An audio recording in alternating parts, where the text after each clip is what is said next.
आज हम निर्वाचन आयोग के बारे में चर्चा करेंगे। निर्वाचन आयोग की स्थापना क्यों की गई है? निर्वाचन आयोग की संरचना कैसी होती है? निर्वाचन आयुक्तों की नियुक्ति कौन करता है? उनकी पदावधि कितनी होती है? वेतन कितना होता है? निर्वाचन आयोग के कार्य क्या होते हैं? निर्वाचन आयुक्तों को कैसे पद से हटाया जाता है?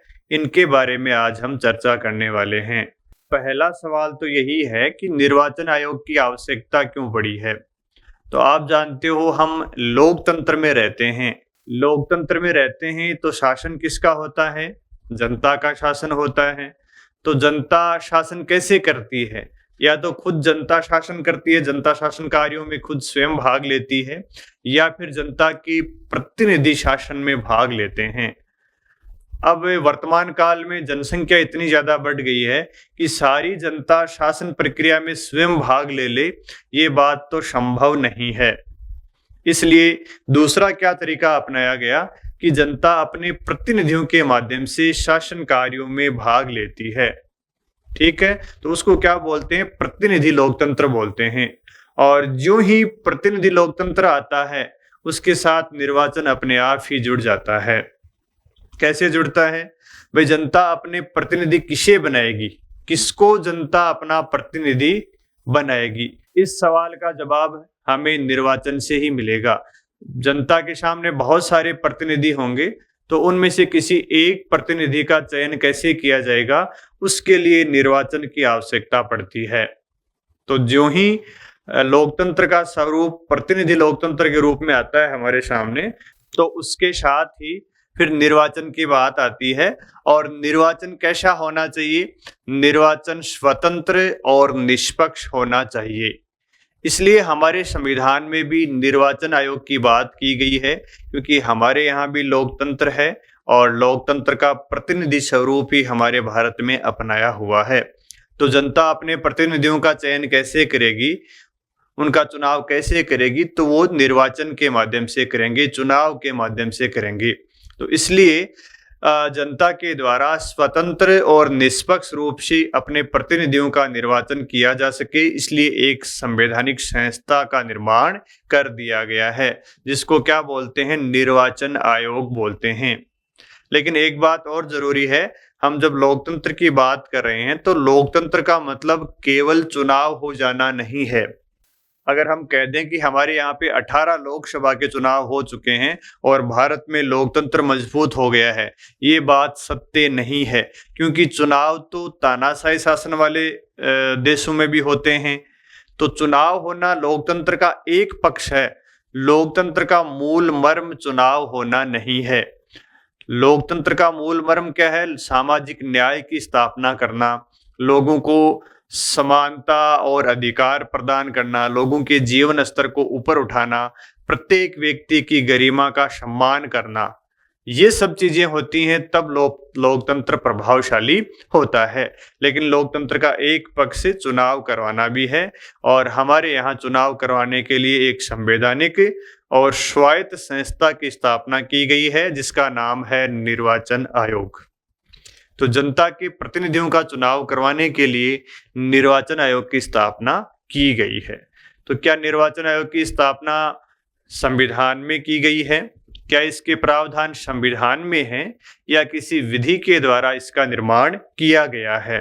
तो निर्वाचन आयोग के प्रावधान हमारे संविधान के भाग 15 में और अनुच्छेद भाग 15 और अनुच्छेद 324 से 329 तक इसके प्रावधान दिए गए हैं।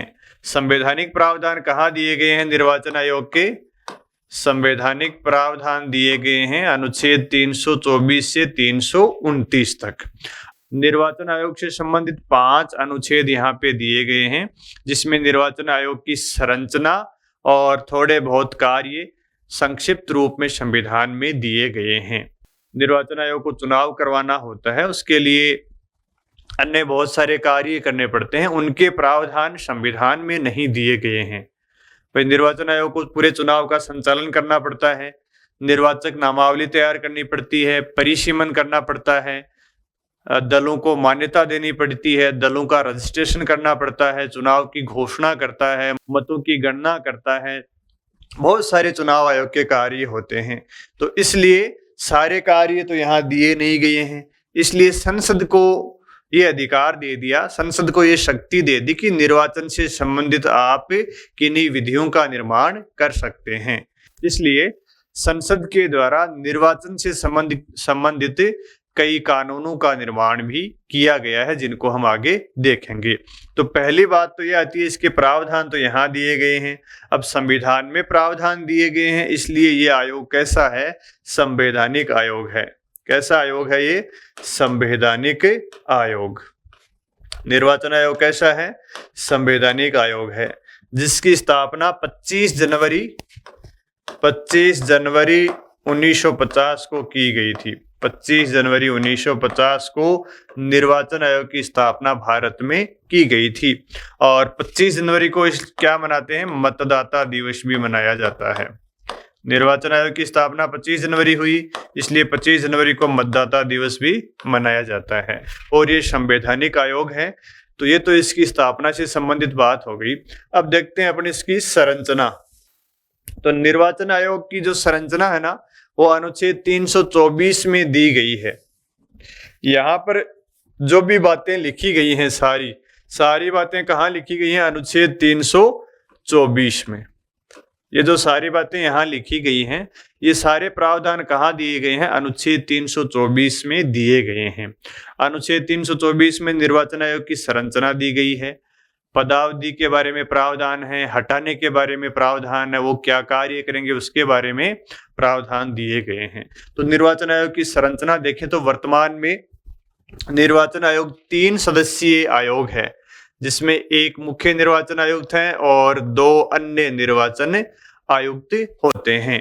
3 सदस्यीय आयोग है, जिसमें एक मुख्य निर्वाचन आयुक्त होगा और 2 अन्य निर्वाचन आयुक्त होते हैं। लेकिन 1950 में जब निर्वाचन आयोग की स्थापना की गई थी भारत में, तब निर्वाचन आयोग 1 सदस्यीय आयोग था। वर्तमान में तो क्या है? ये 3 सदस्यीय आयोग है। 1950 में जब स्थापना की गई थी तो 1 सदस्यीय आयोग ही था। इसमें निर्वाचन आयोग में 1 ही सदस्य होता था, ठीक है। फिर 1989 में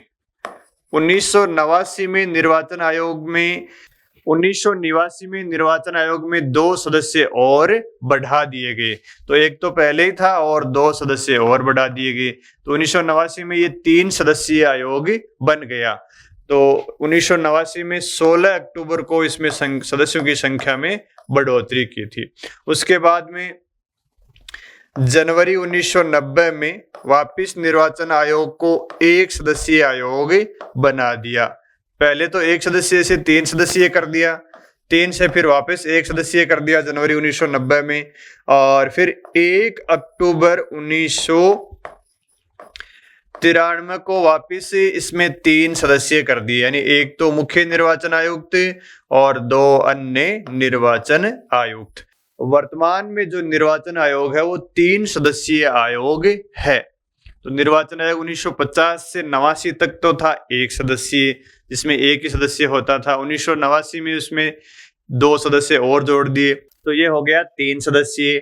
1990 में फिर वापस 1 सदस्यीय आयोग बना दिया और 1993 में वापस 2 सदस्य इसमें जोड़ दिए। तो वर्तमान में निर्वाचन आयोग में 3 सदस्य होते हैं, जिसमें एक तो होता है मुख्य निर्वाचन आयुक्त, जिसको CEC बोलते हैं, चीफ इलेक्शन कमिश्नर, और 2 होते हैं निर्वाचन आयुक्त, जिनको क्या बोलते हैं? इलेक्शन कमिश्नर बोलते हैं। निर्वाचन आयुक्त और ये मुख्य निर्वाचन आयुक्त।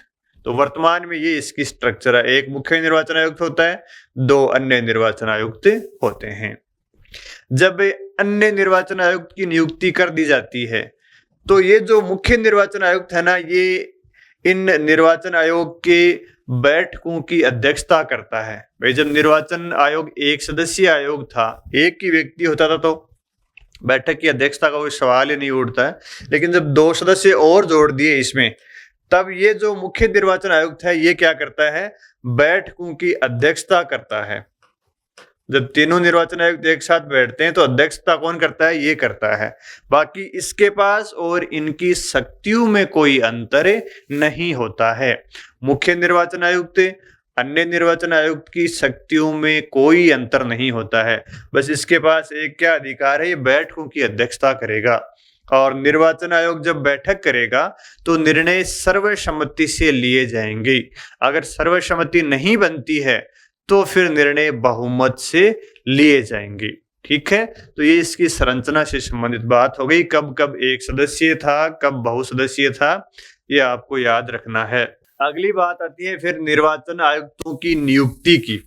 तो निर्वाचन आयुक्तों की नियुक्ति राष्ट्रपति के द्वारा की जाती है। नियुक्ति कौन करता है? भारत का राष्ट्रपति करता है। निर्वाचन आयुक्तों की नियुक्ति कौन करता है? भारत का राष्ट्रपति करता है। अब सवाल ये है कि भारत का राष्ट्रपति क्या खुद ही करेगा या किसी से सलाह लेगा?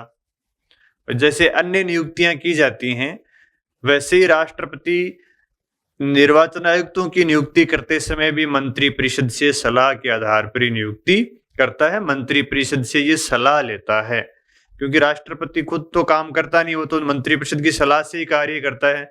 तो जाहिर सी बात है कि यहाँ भी राष्ट्रपति इनकी नियुक्ति करते समय मंत्रिपरिषद की सलाह से ही काम करेगा।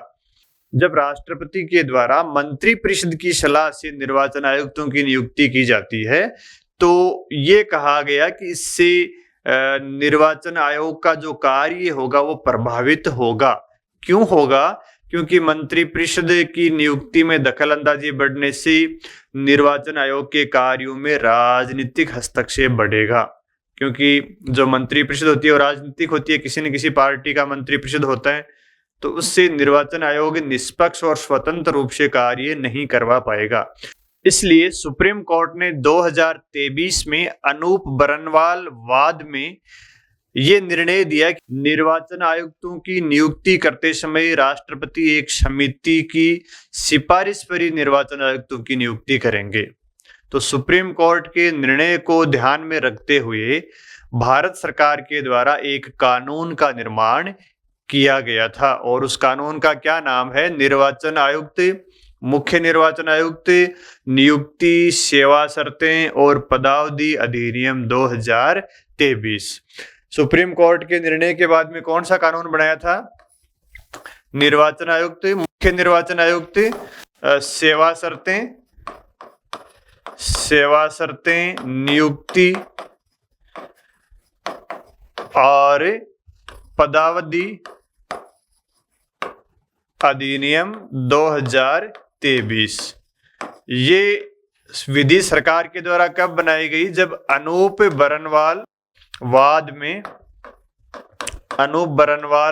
में 2023 में सुप्रीम कोर्ट ने ये कहा कि भाई जो निर्वाचन आयुक्तों की नियुक्ति है वो राष्ट्रपति एक समिति की सिफारिश पर करना चाहिए और उस समिति में कौन कौन होना चाहिए? प्रधानमंत्री होना चाहिए, लोकसभा के विपक्ष के नेता होना चाहिए और भारत के मुख्य न्यायाधीश होना चाहिए। ये सुप्रीम कोर्ट ने कहा कि भारत का मुख्य न्यायाधीश होना चाहिए, लेकिन भारत का मुख्य न्यायाधीश कब तक होगा? जब तक संसद विधि बनाकर प्रावधान नहीं कर दे, तब तक तो मुख्य न्यायाधीश होगा। उसके बाद में कौन होगा? वो संसद विधि बनाकर तय करेगा। तो संसद ने विधि बनाई, मुख्य निर्वाचन आयुक्त, सेवा शर्तें, नियुक्ति, पदावधि अधिनियम 2023 और इस अधिनियम में ये प्रावधान कर दिया कि निर्वाचन आयुक्तों की नियुक्ति प्रधानमंत्री,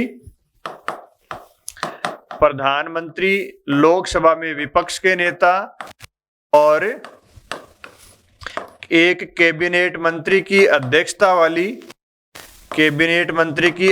वाली समिति की सिफारिश पर ही राष्ट्रपति निर्वाचन आयुक्तों की नियुक्ति करेंगे। यानी ये जो समिति है ये समिति सिफारिश देगी।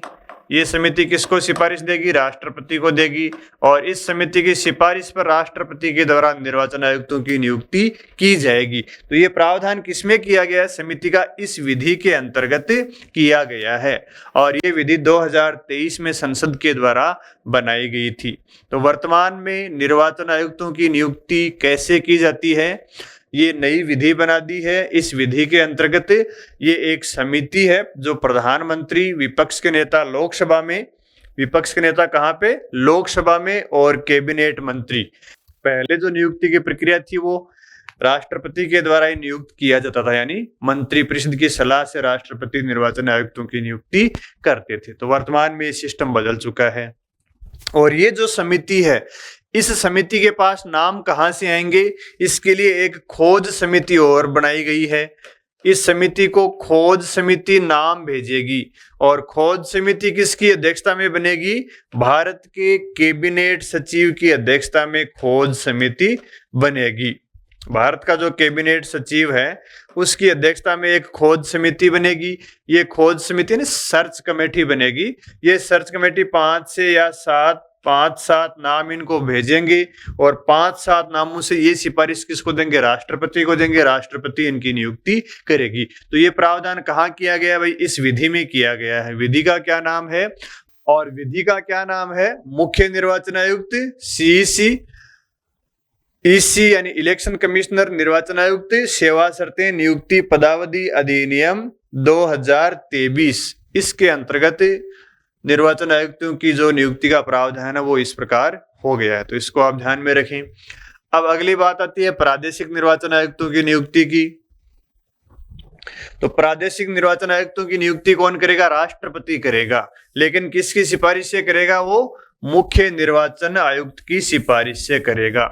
प्रादेशिक निर्वाचन आयुक्तों की नियुक्ति का प्रावधान भी किया गया अनुच्छेद 200, अनुच्छेद 324 में। और राष्ट्रपति इसकी नियुक्ति करेगा। लेकिन राष्ट्रपति नियुक्ति किसकी सिफारिश पर करेगा? मुख्य निर्वाचन आयुक्त की सिफारिश पर। मुख्य निर्वाचन आयुक्त की सिफारिश पर राष्ट्रपति इनकी नियुक्ति करेगा। यानी राष्ट्रपति को सिफारिश कौन देंगे? मुख्य निर्वाचन आयुक्त। और राष्ट्रपति फिर प्रादेशिक निर्वाचन आयुक्त की नियुक्ति करेंगे।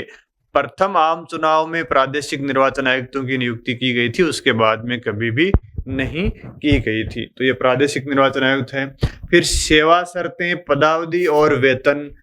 तो ये जो मैंने आपको अधिनियम बताया था 2023 में जो बना था, इस अधिनियम से पहले तो जो सेवा शर्तें होती थी निर्वाचन आयुक्तों की, वो सुप्रीम कोर्ट के न्यायाधीशों की तरह होती थी और उनका वेतन भी सुप्रीम कोर्ट के न्यायाधीशों की तरह ही होता था। लेकिन ये जो अधिनियम बनाया है, जो नया कानून बनाया है, उस अधिनियम में निर्वाचन आयुक्तों की सेवा शर्तें और वेतन भारत के कैबिनेट सचिव के समान कर दिया है। किसका? निर्वाचन आयुक्त का और मुख्य निर्वाचन आयुक्त का। तो सेवा शर्तें और वेतन किसके समान कर दिया वर्तमान में? कैबिनेट सचिव के समान। कैबिनेट सचिव के समान। ये कब कर दिया? ये संसद के द्वारा 2023 में कानून बनाकर कर दिया है।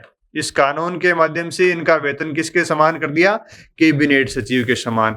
इनकी सेवा शर्तें भी किसके समान कर दी? कैबिनेट सचिव के समान कर दी।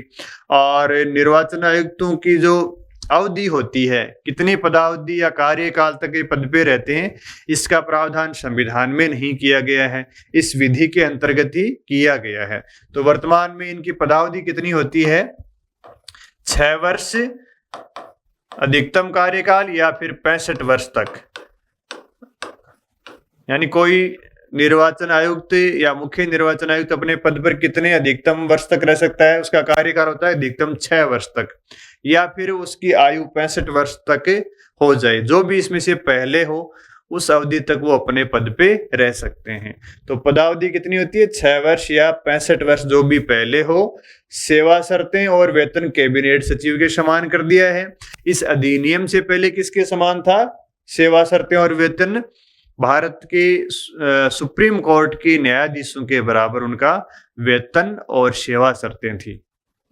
और उसके बाद में आता है पद से हटाने की विधि।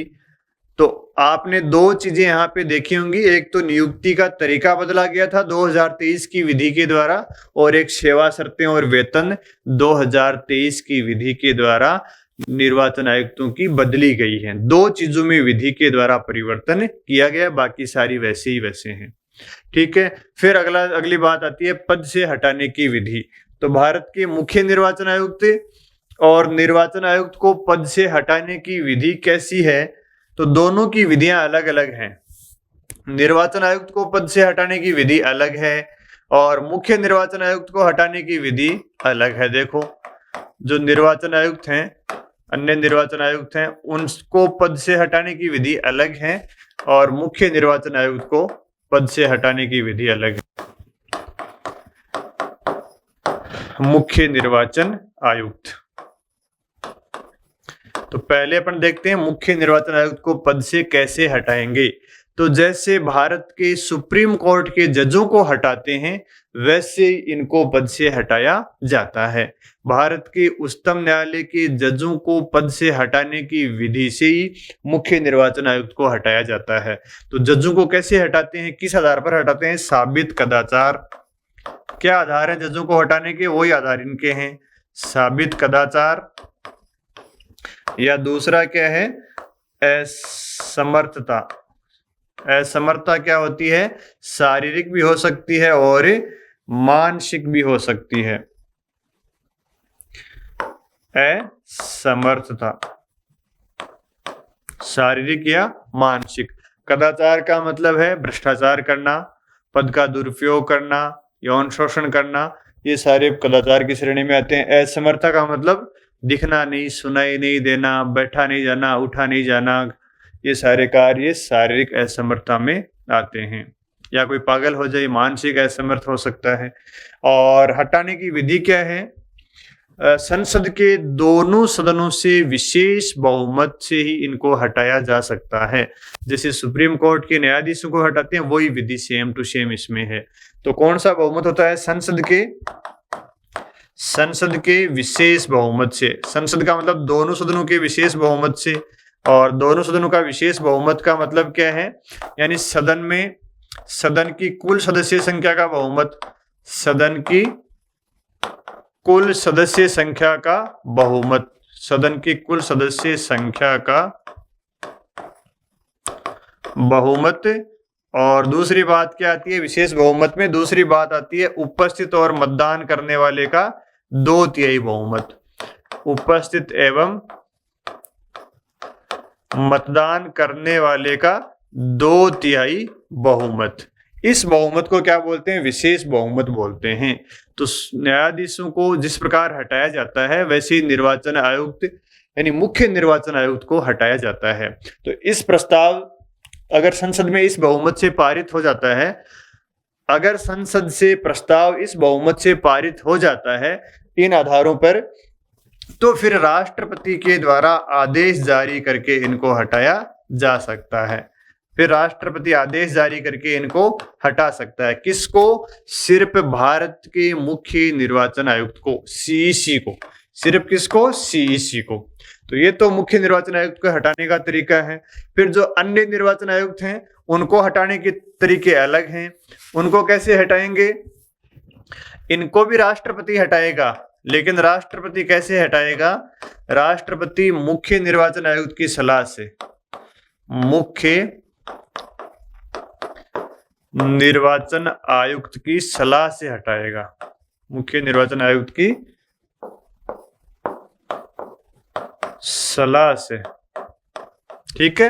अन्य निर्वाचन आयुक्तों को राष्ट्रपति हटाएगा, लेकिन किसकी सलाह से? मुख्य निर्वाचन आयुक्त की सलाह से। न तो राष्ट्रपति खुद अकेला हटा सकता, न ये मुख्य निर्वाचन आयुक्त इनको हटा सकता। राष्ट्रपति हटाएगा लेकिन इनकी सिफारिश होने पर ही हटाएगा। तो ये निर्वाचन आयुक्त और मुख्य निर्वाचन आयुक्त को हटाने का तरीका है, दोनों का अलग अलग है। अब आपके मन में ये सवाल आ सकता है कि दोनों को हटाने का तरीका अलग अलग क्यों दिया गया है? तो इसका उत्तर हमें यहाँ इसकी संरचना में मिलता है, क्योंकि ये तो मूल प्रावधान है जो भारत के संविधान का निर्माण किया गया था तब बना था। अन्य निर्वाचन आयुक्तों को तो बाद में जोड़ा गया है, इसलिए बाद में जोड़ने के कारण ये अंतर आ गया है, ठीक है। तो ये इनके हटाने की विधि है। अब हम देखेंगे निर्वाचन आयोग के कार्य क्या होते हैं। तो निर्वाचन आयोग का पहला कार्य होता है स्वतंत्र और निष्पक्ष चुनाव करवाना। पहला कार्य क्या है? स्वतंत्र और निष्पक्ष चुनाव करवाना। तो स्वतंत्र और निष्पक्ष चुनाव तो कराएंगे, लेकिन किसके करवाएंगे? निर्वाचन आयोग किस किस का चुनाव करवाता है? तो निर्वाचन आयोग करवाता है भाई देखो संसद के दोनों सदनों के निर्वाचन, संसद के दोनों सदनों के निर्वाचन करवाता है, विधानसभा या विधान परिषद के चुनाव करवाता है, विधानसभा और विधान परिषद इनके चुनाव करवाता है, और राष्ट्रपति और उपराष्ट्रपति के चुनाव इसके द्वारा करवाए जाते हैं। तो क्या पंचायती राज और नगर पालिकाओं के चुनाव इसके द्वारा नहीं करवाए जाते हैं? पंचायती राज और नगर पालिकाओं के चुनाव राज्य निर्वाचन आयोग के द्वारा करवाए जाते हैं। ये ध्यान में रखना, भारत का जो निर्वाचन आयोग है वो संसद और विधानसभाओं के चुनाव, राष्ट्रपति और उपराष्ट्रपति के चुनाव करवाता है। पंचायती राज और नगर पालिकाओं के चुनाव राज्य निर्वाचन आयोग के द्वारा करवाए जाते हैं। तो वो चुनाव इनके द्वारा नहीं करवाए जाते हैं। जब निर्वाचन आयोग के द्वारा चुनाव करवाए जाते हैं तो पूरे चुनाव का संचालन किसके द्वारा किया जाता है? निर्वाचन आयोग के द्वारा ही किया जाता है। दूसरा काम क्या है निर्वाचन आयोग का? दूसरा काम है निर्वाचक नामावली को तैयार करवाना। निर्वाचन आयोग कैसे करवाएगा चुनाव? निर्वाचक नामावली भी तैयार इसके द्वारा करवाई जाती है, जिसमें प्रत्येक भारतीय का नाम होता है जिसकी आयु 18 वर्ष हो जाती है।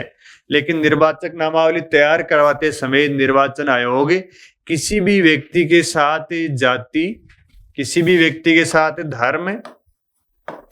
धर्म, मूल वंश,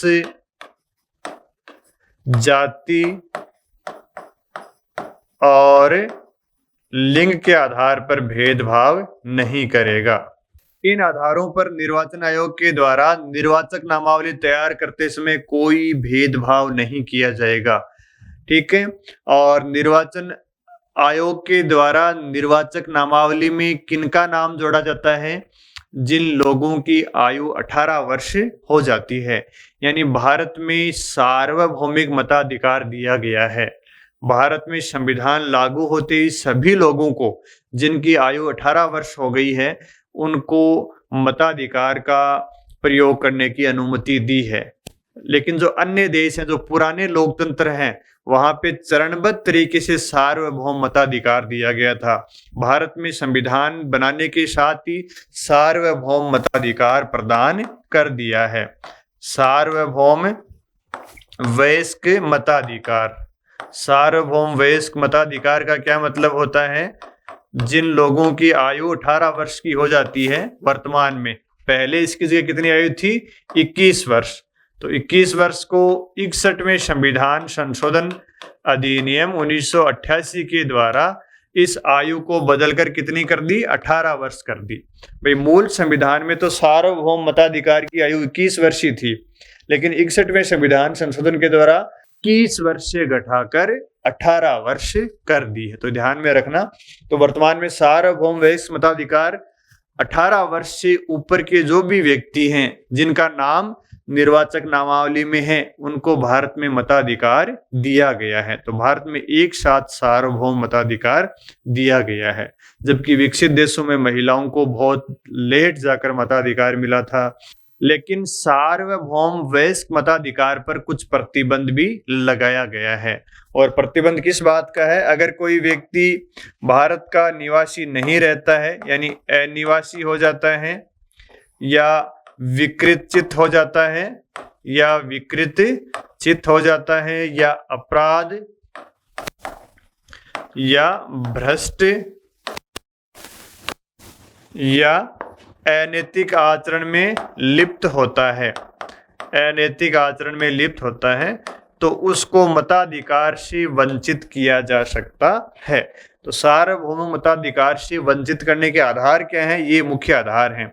इनके बारे में परीक्षा पूछा गया प्रश्न है, ये पूछा गया प्रश्न है कि किस आधार पर भेदभाव नहीं कर सकते? तो धर्म, मूल वंश, जाति और लिंग के आधार पर भेदभाव नहीं किया जा सकता। लेकिन किसी का नाम निर्वाचक नामावली में जोड़ने से मना किया जा सकता है। लेकिन सार्वभौम मताधिकार से किसी व्यक्ति को वंचित किया जाएगा तो किस आधार पर किया जाएगा? अनिवास, विकृत, अपराध या भ्रष्ट और अनैतिक आचरण में अगर कोई व्यक्ति लिप्त है तो उसको सार्वभौम वयस्क मताधिकार से वंचित किया जा सकता है। तो दोनों बातों को ध्यान में रखें। अब देखो, जो निर्वाचन आयोग है उसमें 5 ही अनुच्छेद हैं, तो 5 अनुच्छेद में निर्वाचन आयोग की संरचना और सारे कार्य आ नहीं सकते। इसलिए संसद को ये शक्ति दी गई है कि निर्वाचन से संबंधित विषयों पर वो विधि का निर्माण कर सके, और संसद ने निर्वाचन से संबंधित विधियों का निर्माण किया भी है। और उन विधियों का क्या नाम है? संसद के द्वारा बनाई गई विधियों का नाम है लोक प्रतिनिधित्व अधिनियम 1950 है पहली विधि, और दूसरी विधि है 1951। भाई ये जो प्रावधान दिए गए हैं ये भी अनुच्छेद 324 में दिया गया है, ये अनुच्छेद 325 में दिया गया है। सार्वभौम वयस्क मताधिकार की बात अनुच्छेद 326 में दी गई है ना, ये भी आप ध्यान में रखें। 326 किसकी बात करता है? सार्वभौम वयस्क मताधिकार की। 325 में क्या दिया गया? निर्वाचन आयोग का कार्य दिया गया, निर्वाचक नामावली तैयार करना। अब इतने 3 ही चीजें दी गई हैं, है ना। फिर उसमें आगे के जो अनुच्छेद है उसमें कहा गया है कि भाई निर्वाचन आयोग से संबंधित या निर्वाचन से संबंधित जो विषय हैं उन पर विधि बनाने का अधिकार और शक्ति किसके पास है? संसद के पास है। अनुच्छेद 327 में यह कहा गया है कि निर्वाचन से संबंधित विषयों पर विधि बनाने का अधिकार संसद के पास है, और कुछ विषय जिस पर संसद ने विधि नहीं बनाई है और विधानसभाओं से संबंधित कोई विषय हैं तो उन पर विधानसभा भी कानून बना सकती है। ये बात 328 में कही गई है। और अनुच्छेद 329 में ये कहा गया है कि संसद के द्वारा जो विधि बनाई जाती है ना निर्वाचन से संबंधित, उन पर न्यायालय के द्वारा कोई जांच नहीं की जाएगी, उन विधियों की न्यायालय के द्वारा जांच नहीं की जाएगी। तो 327 और 28 तो विधि बनाने से संबंधित हैं, और अनुच्छेद 329 में न्यायालय को रोका गया है चुनाव से संबंधित जो विधि बनाई गई है संसद के द्वारा उनकी जांच करने से। तो 327, 28 तो विधि से संबंधित हैं। 329 का जो अनुच्छेद है वो न्यायालय को रोकता है चुनाव संबंधी विधियों की जांच करने से। तो ये 5 अनुच्छेद निर्वाचन आयोग के अंतर्गत दिए गए हैं।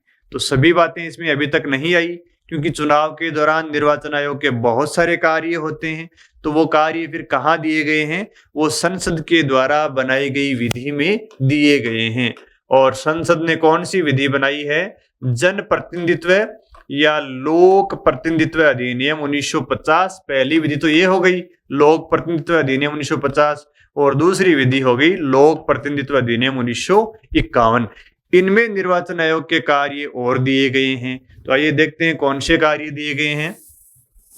निर्वाचन आयोग से संबंधित कार्य 1950 की जो विधि है इसमें दिया गया है परिसीमन का कार्य। परिसीमन से संबंधित कार्य कहाँ दिया गया है निर्वाचन आयोग का? 1950 की विधि में परिसीमन संबंधी कार्य। निर्वाचन आयोग के द्वारा क्या करवाया जाएगा? परिसीमन करवाया जाता है, लेकिन परिसीमन आयोग के द्वारा किया जाता है। निर्वाचन आयोग तो परिसीमन करने में उसको सहायता देता है। निर्वाचन आयोग के द्वारा परिसीमन डायरेक्ट नहीं किया जाता है। परिसीमन तो किसके द्वारा किया जाएगा? परिसीमन आयोग के द्वारा किया जाएगा। लेकिन इस आयोग को सहायता कौन देगा? पर निर्वाचन आयोग देता है। परिसीमन करने के लिए निर्वाचन आयोग ही उत्तरदायी है, वो ही इसको सहायता देता है। तो परिसीमन किसका करते हैं? निर्वाचन क्षेत्रों का परिसीमन करते हैं। निर्वाचन क्षेत्रों का परिसीमन का मतलब है निर्वाचन क्षेत्रों की बाउंड्री तय करना, कि एक लोकसभा के क्षेत्र में या एक विधानसभा के क्षेत्र में कितना लोग शामिल होंगे, कितनी जनसंख्या उसमें शामिल होगी। अगर जनसंख्या को इधर उधर दूसरे क्षेत्रों में करना है तो वो भी कौन करेगा? परिसीमन आयोग के द्वारा किया जाएगा। लेकिन परिसीमन के लिए अंततः उत्तरदायी कौन होता है? निर्वाचन आयोग होता है, वो इसको सलाह और सहायता देता है। तो ये जो परिसीमन संबंधी कार्य दिया गया है निर्वाचन आयोग का, वो 1950 की विधि में दिया गया है। उसके अलावा निर्वाचन आयोग के द्वारा राजनीतिक दलों को मान्यता दी जाती है, राजनीतिक दलों का रजिस्ट्रीकरण किया जाता है, राजनीतिक दलों का पंजीकरण किया जाता है। निर्वाचन आयोग और क्या कार्य करता है? राजनीतिक दलों का पंजीकरण करता है। भाई चुनाव राजनीतिक दलों के माध्यम से ही संचालित होते हैं, तो चुनाव की प्रक्रिया है वो सारी दलों के माध्यम से ही संचालित होती है। तो राजनीतिक दलों से संबंधित कार्य भी निर्वाचन आयोग को दिए गए हैं। तो पहला कार्य 1951 की विधि में क्या दिया गया है? राजनीतिक दलों का पंजीकरण। दूसरा है राजनीतिक दलों को मान्यता प्रदान करना, राजनीतिक दलों को मान्यता प्रदान करना। तीसरा कार्य क्या है? तीसरा कार्य है चुनाव की तिथि घोषित करना, चुनाव की तारीख घोषित करना, चुनाव की तिथि घोषित करना, मतगणना करवाना। चौथा कार्य क्या दिया गया है इस विधि के अंतर्गत? मतगणना का कार्य दिया गया है। पांचवा कार्य क्या दिया गया है? सांसदों और विधायकों की अयोग्यता के बारे में राष्ट्रपति और राज्यपाल को निर्वाचन आयोग के द्वारा सलाह दी जाती है। ये भी इसी विधि के अंतर्गत दिया गया है। तो राष्ट्रपति या राज्यपाल को सदस्यों की अयोग्यता के बारे में, राज्यपाल को सदस्यों की अयोग्यता के बारे में सलाह देता है। कौन देता है? निर्वाचन आयोग। अयोग्यता के बारे में सलाह या परामर्श देने का कार्य निर्वाचन आयोग के द्वारा किया जाता है। तो ये सारे कार्य भी निर्वाचन आयोग के द्वारा किए जाते हैं। लेकिन ये दिए कहाँ गए हैं? ये लोक प्रतिनिधित्व अधिनियम 1951 में दिए गए हैं। परिसीमन का कार्य 1950 की विधि में दिया गया है। चुनाव की तिथि की घोषणा कौन करता है? निर्वाचन आयोग। चुनाव की अधिसूचना कौन जारी करता है? भारत का राष्ट्रपति करता है या राज्यों में राज्यपाल के द्वारा किया जाता है। चुनाव की अधिसूचना कौन जारी करता है? ये ध्यान में रखना, अधिसूचना वाला। अधिसूचना कौन जारी करता है? राष्ट्रपति। चुनाव की अधिसूचना कौन करता है? राष्ट्रपति, या राज्यों में है तो राज्यपाल करता है। और चुनाव की तिथि की घोषणा कौन करता है? निर्वाचन आयोग के द्वारा की जाती है। तो ये सारे कार्य हैं भारत के निर्वाचन आयोग के, जो कुछ तो संविधान में दिए गए हैं और कुछ कार्य संसदीय विधि में दिए गए हैं। भारत के प्रथम निर्वाचन आयुक्त कौन थे? भारत के प्रथम मुख्य निर्वाचन आयुक्त कौन थे? सुकुमार सेन। प्रथम चुनाव आयुक्त या मुख्य निर्वाचन आयुक्त कौन थे भारत के? सुकुमार सेन थे। और वर्तमान में भारत के मुख्य निर्वाचन आयुक्त कौन है?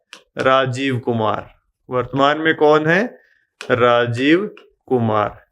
ये वर्तमान में भारत के मुख्य निर्वाचन आयुक्त हैं और ये भारत के प्रथम निर्वाचन आयुक्त हैं, चुनाव आयुक्त थे।